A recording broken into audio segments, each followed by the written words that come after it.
UP में मोदी योगी के खिलाफ अखिलेश राहुल ने गठबंधन किया। 80 सीटों में बीजेपी को रोकने का नारा भी दिया। फिलहाल कांग्रेस और समाजवादी पार्टी की लिस्ट रुकी हुई है। अखिलेश ने आज अपने दो नेताओं का टिकट फिर से काटा। कांग्रेस को बीजेपी के खिलाफ उम्मीदवार ही नहीं मिल रहे। अमेठी से अब दावेदारी खुद रॉबर्ट वाड्रा ने पेश कर दी है। मथुरा में सुरजेवाला ने बीजेपी की जीत पक्की कर दी है। ये राधे रानी की भूमि है, यमुना मैया की कृपा इस भूमि पर है। अगर आधी आबादी का अपमान करोगे तो आधी आबादी ही नहीं बल्कि पूरा भारतवर्ष उन्हें ऐसा सबक सिखाएगा कि आगे से वे राजनीति करने लायक नहीं बच पाएंगे। एमएलए एमपी क्यों बनाते हैं?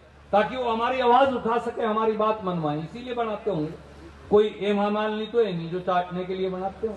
Because we are very popular, we are famous and so target उन्हीं पे किया जाता है जो नाम वाले हैं ना, जो नाम नहीं है किसी के उसको टारगेट करके फायदा गया उनका। भारत की राजनीति में कांग्रेस पार्टी के द्वारा महिलाओं के प्रति अवमानना की एक नई निम्नता है। जिस महिला पार्टी मैं कहूंगी सोनिया जी उसकी पार्टी की सर्वे सर्वा हैं, उस पार्टी में इस प्रकार की घटनाएं हो रही हैं तो ये बड़ी शर्मिंदगी की बात है कांग्रेस पार्टी के लिए।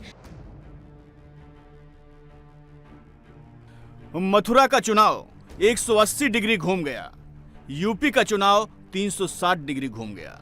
अब बीजेपी बनाम कांग्रेस, एनडीए बनाम इंडी नहीं रहा। पहले कंगना पर भद्दा पोस्ट, अब हेमा मालिनी पर विवादित तंज। 24 में अब आधी आबादी बनाम कांग्रेस हो गया।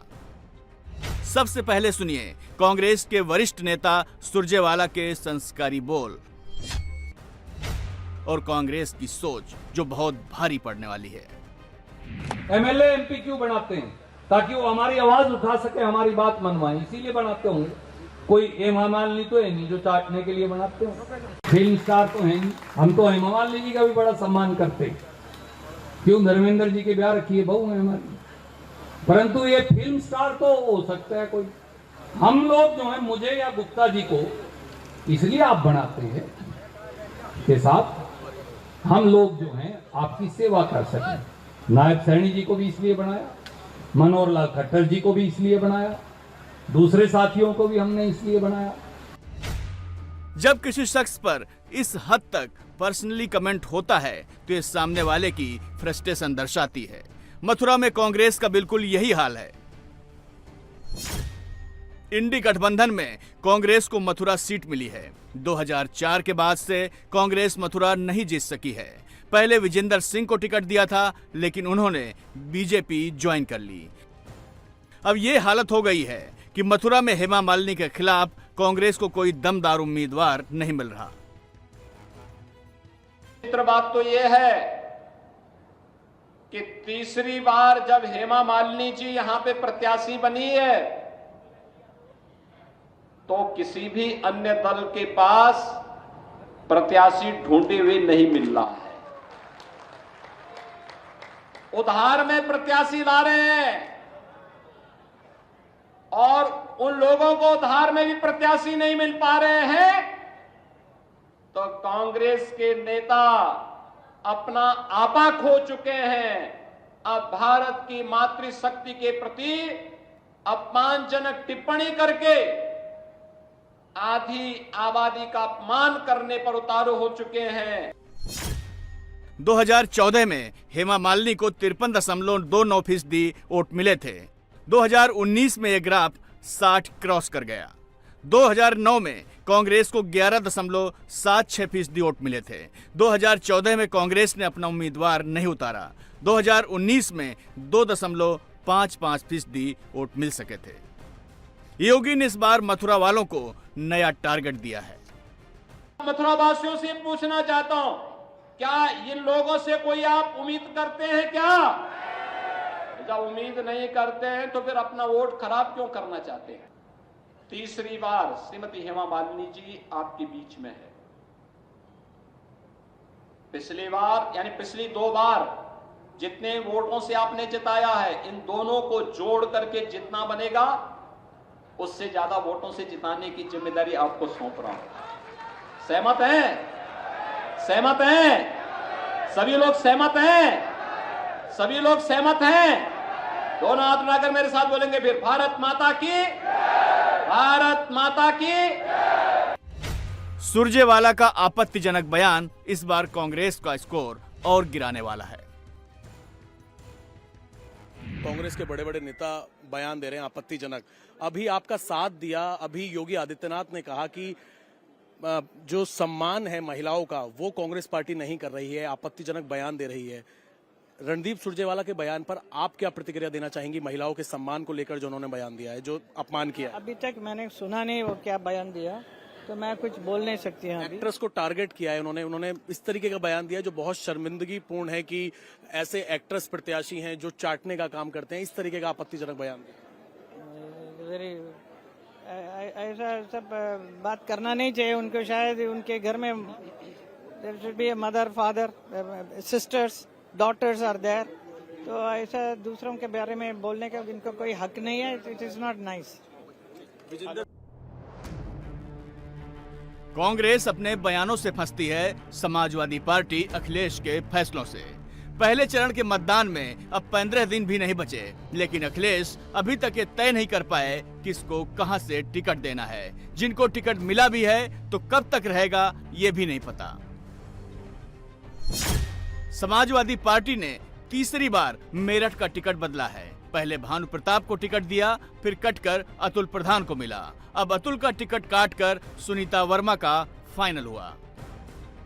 लेकिन ये वाला टिकट कब तक टिकेगा इसकी गारंटी समाजवादी पार्टी में कोई नहीं दे सकता है, अखिलेश भी नहीं। अतुल प्रधान हमारे साथ है।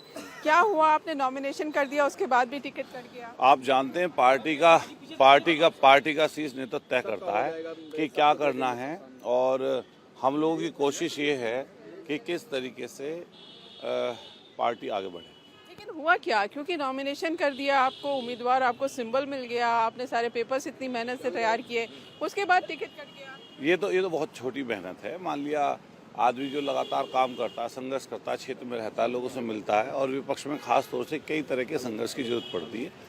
तो आप तो इतने सीनियर रिपोर्टर, हम लोग सब लोग आपका सम्मान करते हैं, लेकिन खास तौर से पार्टी की रणनीति के तहत कई चीज़ें की जाती है। माननीय राष्ट्रीय अध्यक्ष जी ने जो तय किया, और जो माननीय राष्ट्रीय अध्यक्ष जी ने तय किया है, हम लोगों को स्वीकार। आपके जो सपोर्टर्स हैं उनमें तो बहुत ज़्यादा डिप्रेशन हो गया हो कि आप चुनाव लड़ने जा रहे थे लोकसभा। उन्हें इसलिए डिप्रेशन करने की जरूरत नहीं है, क्योंकि हम इस समय एमएलए हैं, और एक हमारी सदना विधानसभा है। वहाँ के लोग, मेरठ के लोग, आसपास जिलों के लोग, आसपास के स्टेट के लोग, जितने लोग हमें मानते हैं, चाहते हैं, प्यार करते हैं, मेरा सब उनसे कहना है कि ये संघर्ष है, और संघर्ष कई बार लंबा भी चलता है। कहा जा रहा था आप इस्तीफा देने जा रहे हैं, ऐसी खबरें सुबह आ रही थी कि आप नाराज हैं। अखिलेश यादव से मुलाकात हुई, उन्होंने क्या कहा? नहीं, राष्ट्रीय अध्यक्ष जी ने सुबह 7 बजे बुला लिया, बात की, काफी समय तक बात की। राष्ट्रीय अध्यक्ष जी ने बातें रखी, अब माननीय राष्ट्रीय अध्यक्ष जी ने जो बात की स्वीकार।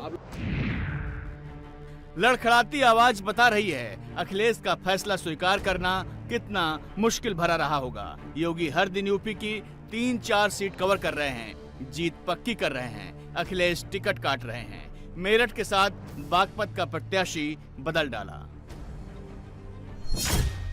अब तक मुरादाबाद, आजमगढ़, बदायूं, मेरठ, नोएडा, आगरा, बागपत के टिकट बदले जा चुके हैं। एनडीए में जाने से पहले अखिलेश ने जयंत को भी 7 सीटें ऑफर की थी, लेकिन उन्होंने ऑफर ठुकराकर बीजेपी का दामन थाम लिया।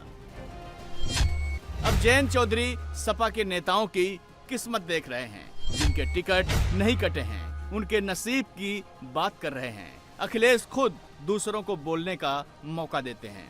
अखिलेश यादव क्यों यूपी हार जाते हैं, क्यों मोदी योगी जीत जाते हैं, ये अब यूपी में हर किसी को समझ आने लगा है। जितना कंफ्यूजन समाजवादी पार्टी में है, उससे ज्यादा माथापच्ची यादव परिवार में मची हुई है। चचा शिवपाल भतीजे अखिलेश से अपने बेटे का हक मांग रहे हैं, लेकिन अभी तक वो मिला नहीं। हक की बात एक और जगह होने लगी है। बैकग्राउंड में गणेश भगवान की फोटो है, सामने दीप जल रहा है। कैमरे के सामने अपनी बात रखने के लिए परफेक्ट फ्रेम बनाया है। रॉबर्ट वाड्रा अमेठी के नाम पर अपने दिल की बात कह रहे हैं। अमेठी के लोगों को लग रहा है कि उन्होंने गलती की कि स्मृति जी को जिताया और राहुल को वहाँ से जो भी है कि कोई और कंस्टिट्यूंसी ढूंढनी पड़ी या जो भी है, पर मुझे लग रहा है कि वो चाहते हैं कि गांधी परिवार का कोई भी सदस्य वापस आए।